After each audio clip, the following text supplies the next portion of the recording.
Hi, everybody. I am Sherri Scott, and welcome to DIC TV. This is Divine Intervention Center, where we believe that every student has purpose. We believe they have gifts and God-given talents. Our organization is purposed in helping young students ages 9 to 22, help them to successfully transition to their next phases after they graduate high school. And we do this by a number of activities, but mostly we are teaching various topics that's going to help them, things like self-advocacy, job exploration, counseling, workplace readiness, and independent living, which is what we're going to be talking about today. What we're going to be talking about today is actually under that particular heading. We think it's important for students to know how to take care of themselves once they graduate high school and get to living their own lives.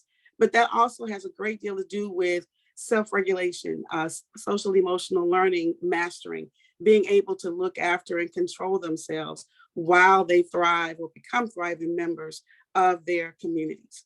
So in order to help us to really, really hone in on that, I did a reach out and I wanted to speak to Mr. or Coach, like I like to call him, Coach Larry Hurd.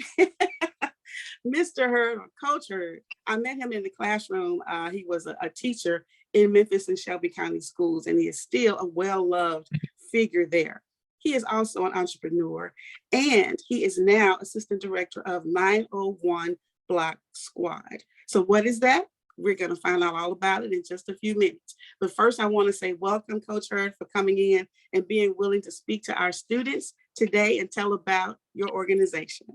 Yeah, absolutely. Thank you for having me.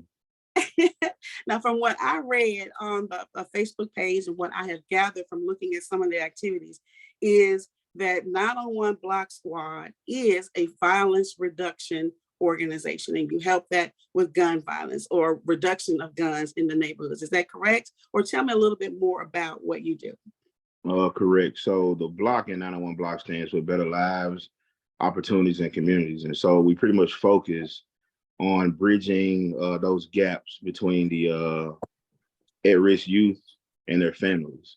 And so what that looks like, it could be anything from educational, financial, spiritual, health, but we do want to make sure we focus on those kids who are either at risk for being a perpetrator of gun violence or a victim. And so not saying that we don't help other kids who aren't high risk or at risk, but that's our main focus. Gotcha. Now, you were a teacher in the classroom.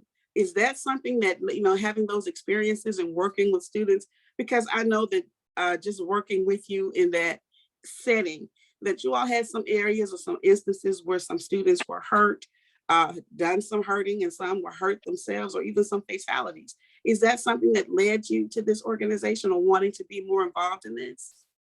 Yeah, absolutely, because I think I probably did more intervention work rather than teaching during my time in the classroom. So I did spend a lot of time listening to kids, the issues, what was going on at home, if they got in trouble. And I did most of that through just building like honest relationships with kids. And sometimes me keeping a secret or two would help me help them make better decisions. So it was an easy transition because, believe it or not, we've employed some of our past students to now be ambassadors and do the work and try to change their trajectory as well. That's awesome. So if you had to just give a blanket definition, what would you say, or how would you describe self-regulation or social emotional learning and its importance when we're talking about violence in the communities? So from my perspective now, how I see self-regulation is basically being able to make a decision that benefits you when times are not easy, or you're under a lot of stress or depression, or things aren't going well. And so we tell a lot of the kids that self-regulation looks like help. And so you have to make sure that you know who you are, and we stress emotional intelligence, and that's being able to recognize your emotions and the emotions of others. That's awesome. And that sort of goes along with self-advocacy. If you're wanting to have the best life for yourself or a thriving life, then you want to avoid some of those things that could hinder that or could land you in a different type of consequence. Absolutely. And so a lot of these kids get second chances. And so we Mhm. say, hey, you made some not so well decisions. We don't want to say good or bad because we don't know the circumstances behind making those decisions. But we Right. know that they're going to lead you where you want to go. And so first you have to have a purpose. That's a part of self-regulation as well. So Mhm. setting goals and achieving those goals, I think that's more of the first step because a lot of kids don't have direction. They don't know where they're going. Exactly. So what type of help do you give to students who are looking out or needing this? Do you have programs, activities? What goes on in blocks, 901 Block Squad to help kids? So the biggest program that we have right now is our ambassadors program, which we pretty much bring in guys who are kind of 1 foot in, 1 foot out, who have Mm. made the decision to kind of make a change, and we help them through about 6 to 8 weeks of training that helps them do some of the things you're talking about, which is self-regulate, recognize emotional intelligence, learn to make better decisions, Mm. because it can be tough when you've lived a life of making decisions that aren't beneficial to you in the long run, but they have short-term, how do I put this, short-term satisfaction.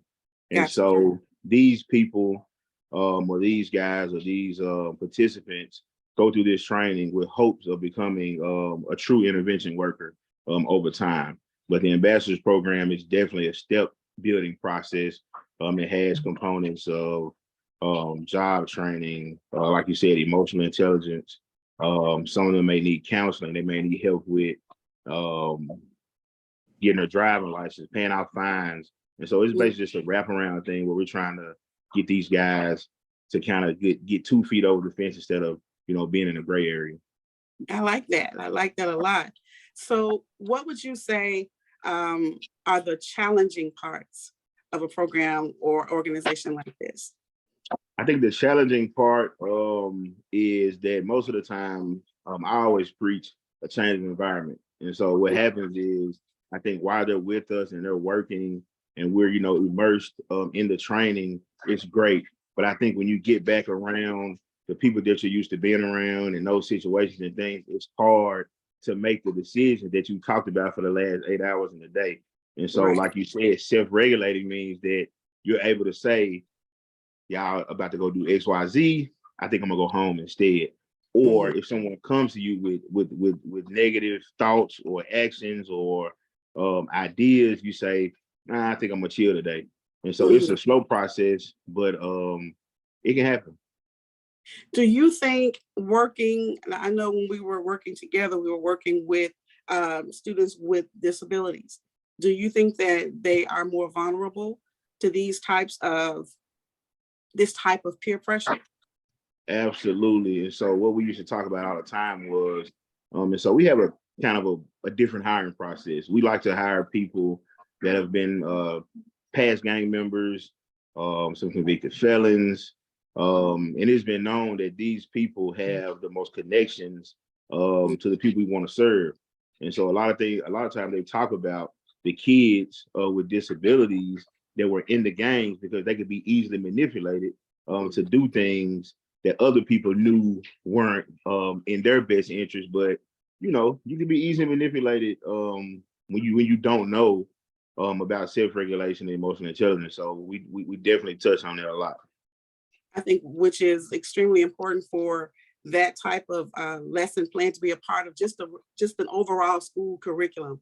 I just think it's important, not only, of course, for students with disabilities, but just period, because of the things that they are facing today. I also think that it's probably a little bit more prevalent with students with disabilities because in a lot of ways they just want to fit in. And as we know, Right. with the gang thing is like a lot of times when they join these things, it is because they want to feel like a part of something. They want to fit in. Right. And a lot of those kids struggle with socializing and having Right. friends and keeping Right. friends or people making fun of them. So now if you get a group of people who accept you, you don't care if it's good or bad, you just want to be accepted. So You just want absolutely. to be accepted. Yeah. Absolutely. Have what has been your most rewarding experience working with 901 Black Squad? I think my most rewarding experience, and it wasn't a perfect experience, but it has been rewarding. I actually took two students to college, right? So they end up being my mentees. I took them to college, and both of them didn't make it. Actually, the real story is they both got kicked out. They quit. Okay. And so I got on the phone. They ended up getting arrested. And I'm like, man, like I did all this stuff for y'all and blah, blah, blah. And I can't believe y'all let me down like that. And they're like, oh, we sorry, Coach Hurd. I'm gonna make it up to you. I promise I'm gonna get right. So one out of the two, 50% is not bad. She ended up re-enrolling, and now she's in college, and she pretty much turned it around. And so, you know, it's not always pretty, but I think we focus on what we call relentless engagement. And so even when stuff wasn't good, I just stayed in contact, and, you know, and I say, let me see your report card. And, you know, she may say, I need to go out this weekend. I would say, here go $20 or whatever, just being involved. And so just keeping engaged. So I think that she's also a student with a disability. And so when I was telling people I had taken her to college, they were like, oh, you know, she didn't do any work while she was here, or she didn't do this. And I said, well, nobody encouraged her. So now she's off in college. She's doing her thing. She had like all A's and B's on her report card. And she said this is without her support. So she's not even using her IEP at this time. So it's pretty good. So I can say so far, that's been my most rewarding. I have some others, but that's been the most rewarding. That's the most one. That's awesome to hear. Sometimes it just needs somebody to just stick with them. Absolutely. You know, just say, I'm not going to give up on you. You know, you're worth this effort. I believe it. So now you got to believe it for yourself. Right. So if there was a student that's listening and wants to know more about how to become a part of, get some of the benefits of, or even volunteer in any way with 901 BLOC Squad, what would you tell them? Of course, you can visit the website, 901blocksquad.com. Right now, we're located in Raleigh. I know I taught in Raleigh, so even in Raleigh kids see this.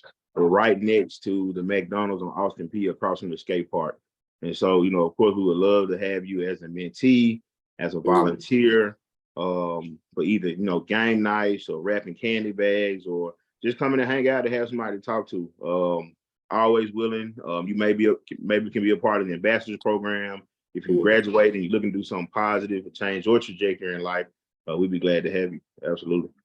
That sounds wonderful. And it's right in the area where most of our schools, where we serve in most of our schools. So the 38128-127 area zip code. Yes, yes, yeah, so that's pretty close for them to be able to just check it out and get their parents to take them. Any last words or anything that you want to say to the students that are listening to you today? Just continue to be positive, set goals, think about your future. It's not always going to be easy. You're going to make mistakes. But if you can connect in with any type of mentor, or if you have someone that really cares about you and is pouring into you, just try to keep that connection. Stay out of trouble as much as you can. Don't get involved in the wrong things. But if you do, we are here to help you. And to continue to, like we say, to self-regulate, check on your emotions, and just make decisions that benefit you. Absolutely. Well, Coach, thank you so very much. Coach Larry Hurd, thank you so much. 901 BLOC Squad, we really appreciate your words on self-regulation and social emotional learning, as well as learning about this wonderful organization right there in the midst of their own communities. A lot of them may not have known about it, but now they do. So I'm hoping that you will get a lot of reach outs from students and parents alike, and it's good for us to know. And hopefully maybe we can do something this summer. Absolutely. Absolutely. And, you know, part of what we do is we continue our work during the summer. And so we would love for our students to be able to take part and see a little bit up close and personal some of the wonderful things that you do. Absolutely. Reach out to me and we'll be glad to get something together. All right. And thank you so much. You have a wonderful day. Thank you all for listening and for chiming in to DIC TV. We will see you soon. Have a good one. Thank you. Bye-bye. Thank you.